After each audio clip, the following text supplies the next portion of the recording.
পানি শুকানোতে অনেক কষ্ট আছে বুঝছেন। আটকে গেলে 2-4 ঘন্টায় মানে বোট ছুটাতে পারে না। দেখে মনে হতে পারে মাঠের মাঝে অযত্নে পড়ে আছে একটি পল্টন, কিন্তু তা নয়। এটি রাঙামাটি লঞ্চ ঘাট। কাপ্তাই হ্রদে অস্বাভাবিকভাবে পানি কমে যাওয়ায় ঘাটটির এই অবস্থা। কাপ্তাই হ্রদের সৃষ্টির ৬২ বছর পার হলেও হয়নি কোনো ড্রেজিং।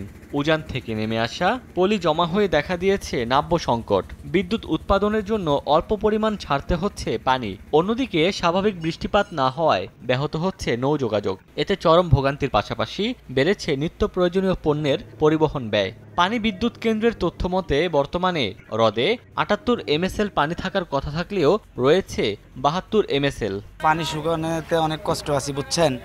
আমরা আসা যাওয়া করতে পারতেছি না। বোট বাইজে পরে থামিয়ে থামিয়ে জায়গায় জায়গায় নামা লাগে, ঠেলা লাগে। আটকে গেলে 2-4 ঘন্টায় মানে বোট ছুটাতে পারে না। যখন পানি থাকে 3 ঘন্টা আসা যায়, এখন 6 থেকে 6.5 ঘন্টা লাগে। কর্তৃপক্ষের কাছে জোর দাবি জানাচ্ছি, তারা যেন দ্রুত ড্রেজিং করে এই নৌপথটাকে রক্ষা করার জন্য।